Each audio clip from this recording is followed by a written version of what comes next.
Hi everyone, I'm Sally. And I'm Anne-Marie. And welcome to our ICE Assembly for this week. So I thought to start us off for today, we'd start with a game. So are you ready, Anne-Marie? Yes. Brilliant. Always. And you in the classroom can take part too if you would like to. In a moment you can pause the video and either have one volunteer with a pen and paper or everyone can get a pen and paper if you'd like to join in. If not, don't worry, you can just watch us and see how the shenanigans unfold. So, pause the video now if you would like to.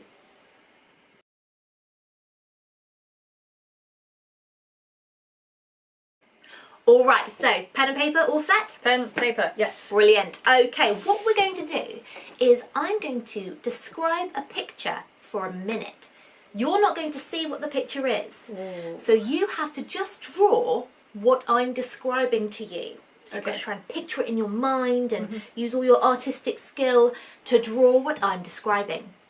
And then after a minute has passed, I'm going to go through 5 checkpoints of things that will hopefully appear in your picture. Right. So it's up to me to describe it pretty well as well, because if I don't describe it, you can't draw it. It's a bit of teamwork going on. Yeah, teamwork effort. And you'll give yourself a point for every point that you scored, everything you got on your picture. Okay, Okay. cool. Let's do this. So I'm going to get my timer going. Are you all set, Anne? I'm all set. Are you guys all set? Yes. If you are playing in the classroom, get ready now. Okay, Turn 3. your thing so I can't. Oh, 2. Good idea. 1. Go. So we have a seal in the very middle of your page. A seal. And the seal is smiling. And the seal has whiskers on its face. And this seal is spotty. So it's got spots all over its body. Now this seal is balancing a ball on top of its head. And on the ball there's a star. And finally the seal is sat on a big block of ice. So it's like floating in the ocean. Right, we've got 15 more seconds to finish up any more details on the seal. I realised that I hadn't given my seal any front flippers. 4, oops, So, 3, there. 2, 3 more spots. 1, time! Okay. Oh, okay. Right, let's have a look at Anne-Marie's picture. Here we go. Wow, Ooh.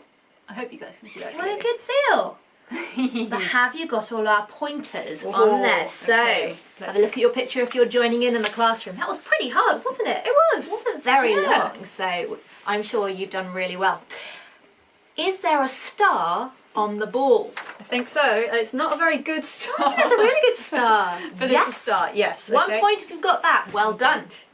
Tick. Is the seal smiling? I think so. That is a smile. That's a big smile. Yeah. Yeah, Big I smile. think we can say that's definitely a Yeah. point.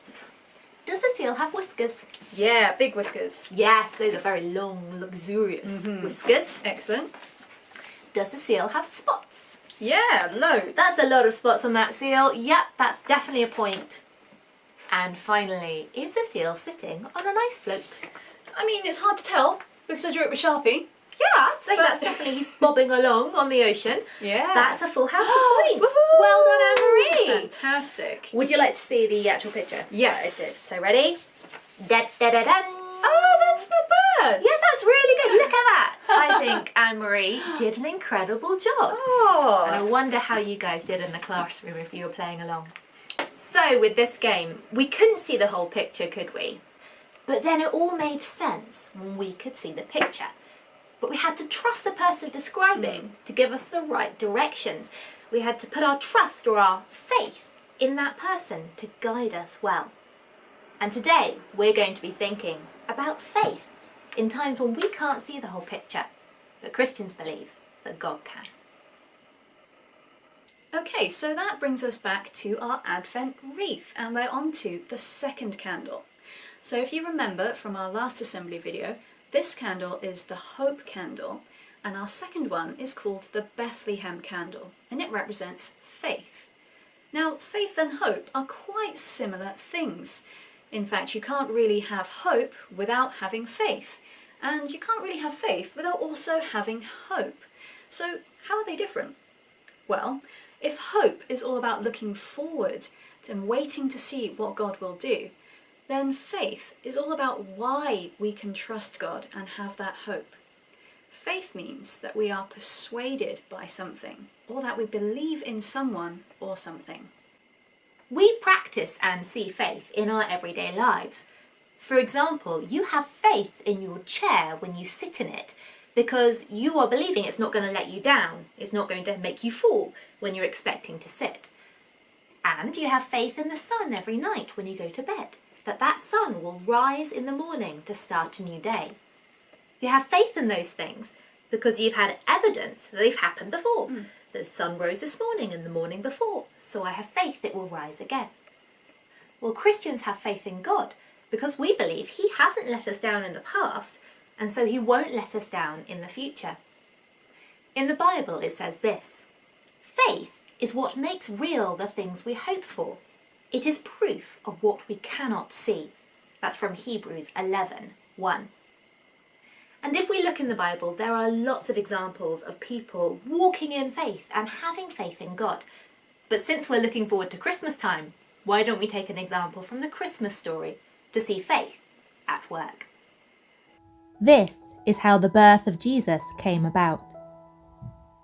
His mother, Mary, was engaged to Joseph, but before they were married, she became pregnant through the Holy Spirit. The angel Gabriel came to Mary and told her, "Greetings, you who are highly favoured. The Lord is with you." Mary was greatly troubled at his words and wondered what kind of greeting this would be. But the angel said to her, "Do not be afraid, Mary.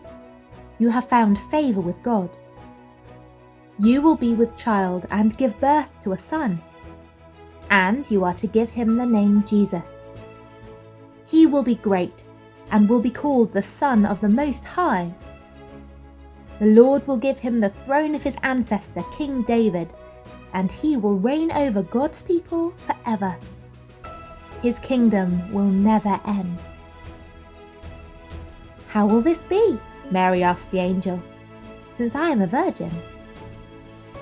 The angel answered, "The Holy Spirit will come upon you, and the power of the Most High will overshadow you. So the Holy One to be born will be called the Son of God." But Joseph hadn't heard this message from the angel, so at first he was hurt and confused.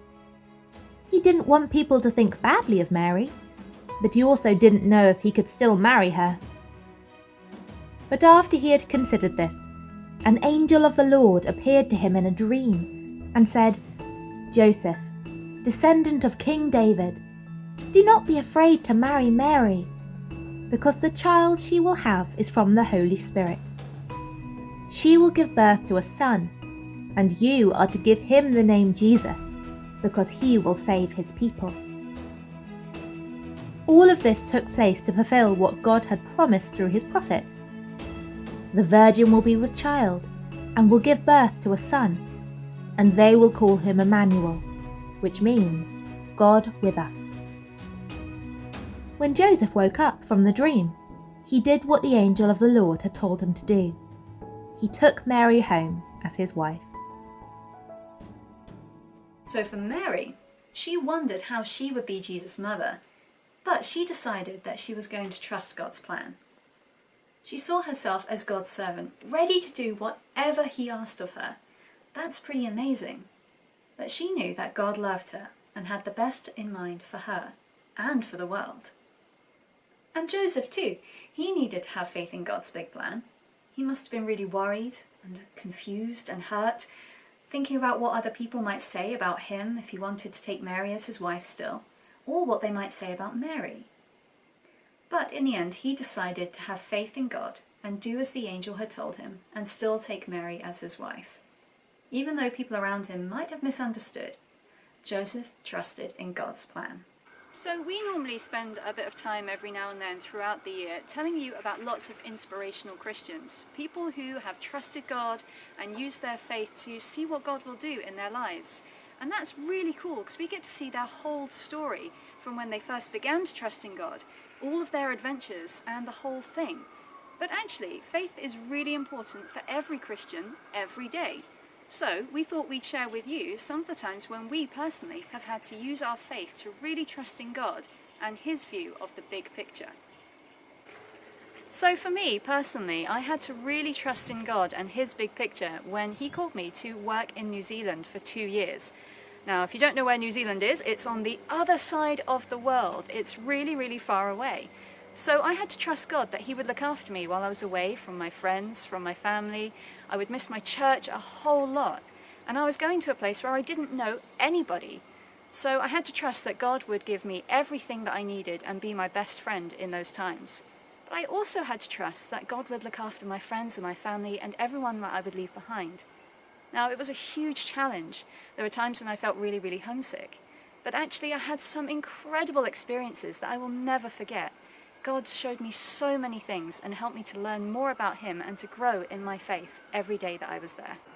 So a time in my life when I had to have faith was when I moved back to this wonderful city, Exeter, that I call my home now. I got my job at ICE, and I only had a very short amount of time to find a place to live because I didn't live in the city. So I had to have faith when I said yes to taking the job that I'd find a place to stay. And thankfully for me, I had some friends who offered me a place to stay for free until I settled in. And so when I trusted God to help me, I believed that He provided. And now I'm settled really happily in the city.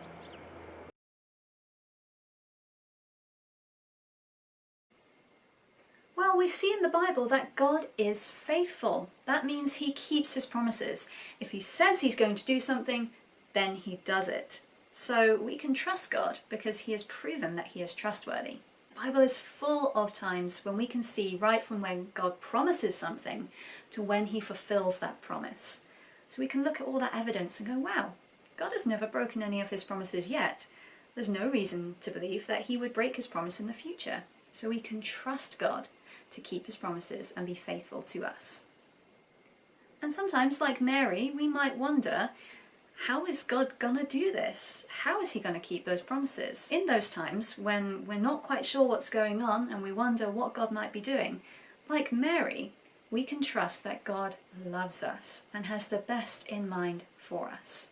We can trust His plan because we can trust His loving heart for us. Well, we haven't got to the end of the story yet. We don't have the whole picture. Just like people were watching and waiting for Jesus to come on that first Christmas, Christians believe there are still promises from God that haven't been fulfilled yet. Like a promise that Jesus will come back one day to set everything to rights. Because there are still broken things in our world, and there are difficult times.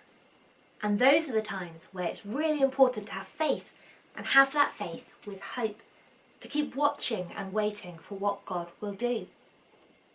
See, we don't have the whole picture, but Christians believe that God does, and that we can have faith in Him to bring us through to the other side. And so we watch and wait for Him.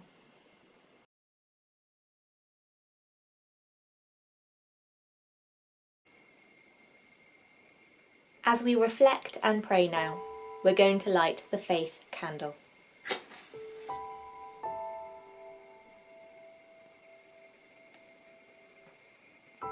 Look at the candle, and today think about who you trust. Think about that person or people. Think about the times you rely on them. Think about the times when they might be seeing more of the picture than you can see. Or think about times when you've been worried about something. Can you remember how the situation worked out in the end? It's hard to see the big picture. It's like trying to guess how the story ends when you're only halfway through the book. We need to get to the end of the book for everything in the story to make sense. Loving God, thank you that you want what's best for us. We're sorry that we get so carried away by our worries and things that go wrong in our world that we forget to trust you. Help us to learn more about you, to get to know you more, so we'll be able to trust you for the little things in our lives and the big things in our world. Thank you that you're faithful to us. You keep your promises. Amen.